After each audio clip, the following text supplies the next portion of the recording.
Welcome back this afternoon. We have some very special guests with us today and an update that has shed some light on a difficult situation. Vanessa Garcia, Joseph Vaughan, and their son Braxton were on our noon show back in February and demonstrated how they feed Braxton through a feeding tube, but not knowing then what was wrong with him. But a new diagnosis has given them some direction and hope in caring for Braxton. So joining me again today are Vanessa and Joseph and Braxton. Vanessa's daughter Aileen, who just turned 7 years old. Happy birthday.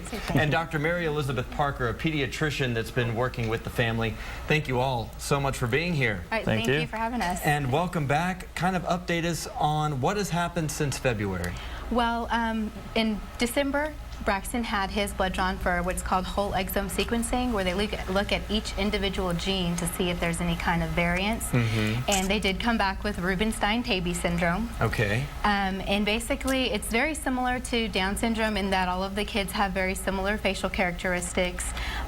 They all have a lot of global delays, mainly verbal. So Braxton may not be able to talk, but he should be able to learn to sign or use a communication device. And he is babbling some, so maybe he'll have some words. Yeah, last time we saw him, he's very lively. I mean, that's one thing I've noticed about him. He's always very spirited.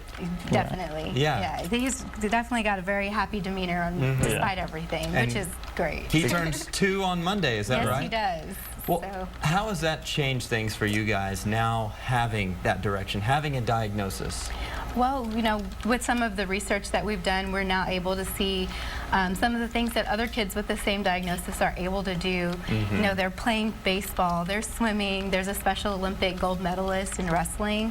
So there's a lot of things that, you know, that these kids can do. They're not limited by the disability. Certainly. So there's just, you know, like you said, there's a lot more hope now. We know he's going to walk pretty soon, hopefully. So. Yeah, he's trying. Yeah. He's trying to. And Dr. Parker, how did the diagnosis come about? What were your thoughts when you found out? Well, lots of relief. We had we were now moving in a positive direction while we had all of the therapies and, like she said, the specialists on board. We could set our goals for Braxton so much higher. We weren't shooting in the dark anymore. Yeah. We could really hit the target. And so, and we could take a lot of that energy and worry away and direct it just at treating him and helping him just thrive. And what do you work with now in treating him, having the diagnosis? Right, well, I'm actually his physical therapist, and we, with my assistant, we work on motor milestones. So helping him walk is our goal right now. Yeah. And we are excited that that is just around the corner. Yeah, absolutely. And for him, you know, kind of going forward, how is he doing? How is he progressing? He's just making such great progress. It's something like a light just turned on for him. He's taken off. He's crawling everywhere. He's pulling himself up to stand. He's cruising. And, you know, we're fortunate that Dr. Parker has You Are Our Hope, which is a foundation here for diagnosed and rare diseases. And we've been able to meet other families who have, you know, they're also on a diagnostic journey and celebrate these milestones with them too. You know, they told us your kid's not going to do this, and you know what? He's trying. Right. And now is he still eating through a feeding tube? Yes. He is, but we do know from research that should resolve in later years, so he may not need it forever. So he's trying really hard with our speech therapist on feeding, and he's working. He puts everything in his mouth but food. So. Yeah.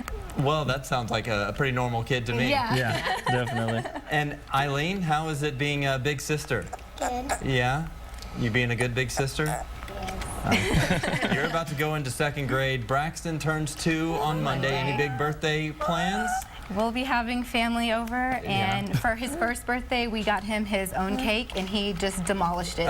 So we'll be doing that the same. Maybe he'll get some in his mouth, but probably mostly on his head. And they could see updates of it on the Facebook page if they wanted to. On our blog, of course, we're definitely still keeping that up. So. Wonderful. Well, I'm happy for you guys that you now have some direction, a clear direction to go in, and it's just great to see him. Again, every time I see him, he just seems like so full of life, and it's just great to see. So thank you for being back, and come back and visit anytime. Definitely. Thank you so much for having us. Thanks so much for bringing us. Thank you, guys.